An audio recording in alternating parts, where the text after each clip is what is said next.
नमस्कार, इमली मुखार्जी कुकिंग থেকে সকলকে স্বাগত। আজ আমি বানাবো যুক্তি ফুল। এখন গরমকাল, চৈত্র মাস, এই সময় যুক্তি ফুল হয়। বাজারে বিভিন্ন জায়গায় পাওয়া যায়, সাধারণত সাউথ 24 পরগনায় সব জায়গায় পাওয়া যায়, ডায়মন্ডহারবার ক্যানিং লাইনেও পাওয়া যায়। এই যুক্তি ফুল হচ্ছে ছোট্ট ছোট্ট থোকা থোকা ফুল। এগুলো বেশ তিতো মতো হয় আর গরমকালে খুব সুন্দর খেতে লাগে। আর লোকে বিশ্বাস করে যে এই ফুল নাকি এই গরমের বিভিন্ন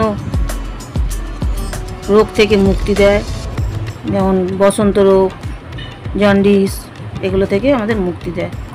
এই ফুলগুলো থোকা থেকে আমি কেটে নিতে পারি, মুখ থেকে কেটে নিতে পারি, অথবা ছাড়িয়ে নিলাম। এরকমভাবে ছাড়িয়ে নিয়ে ফুলগুলোকে আলাদা আলাদা করে নিলাম। এই ফুল বিভিন্ন রকমভাবে লোকে রান্না করে, অনেকে শুক্তো করে, অনেকে চচ্চড়ি করে।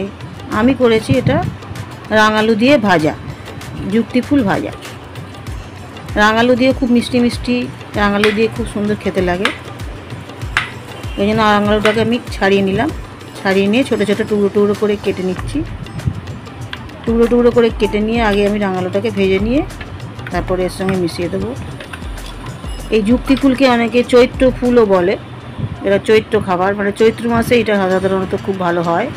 লক্ষ্মীকান্তপুর, সোনারপুর, বারুইপুর, 24 পরগনাতে ভালো পাওয়া যায়। এগুলো বাজারে গেলেই পাওয়া যাবে।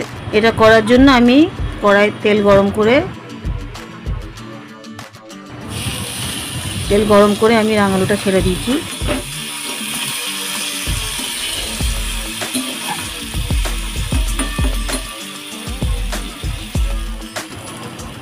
এতে একটু নুন আর একটু হলুদ দিয়ে ভালো করে ভেজে নেব। ভালো করে ভেজে নিয়ে তারপর যুক্তি ফুলটা দেব। এটা গরমে স্কিনের প্রবলেম থেকেও খুব ভালো মুক্ত পাওয়া যায়। এবার আমি যুক্তি ফুলটা রাঙালুর উপর ছেড়ে দিলাম। বেশি তেল দিয়ে না ভেজে অল্প অল্প তেল দিয়ে ভাজলেও ভালো। এটা ভীষণ উপকার গরমকালে আর কি। সুন্দর করে আমি ভেজে নিলাম এবং গরম ভাতের সঙ্গে এটা খুব সুন্দর খেতে লাগে। একটু তিতো হয় কিন্তু দারুণ খেতে লাগে।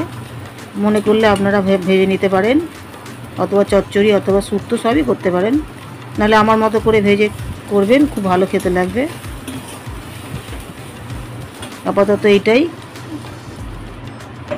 আমি গ্যাসটা বন্ধ করে এটাকে আমি পাত্রে ঢেলে নিচ্ছি। এটা আবার এর রুট আর লিভসটাকেও অনেকে মেডিসিন হিসেবে ব্যবহার করে, আর ফুলটা তো আমরা খেলাম আর কি। এটা ডায়াবেটিস নিয়ন্ত্রণ রাখতেও খুব ভালো সাহায্য করে, লিভারের স্বাস্থ্য ভালো রাখতে সাহায্য করে, আর স্কিনের প্রবলেম তো আছেই। এবার সকলে ভালো থাকবেন, সুস্থ থাকবেন। পরের রেসিপি নিয়ে আমি আবার আসবো। ধন্যবাদ।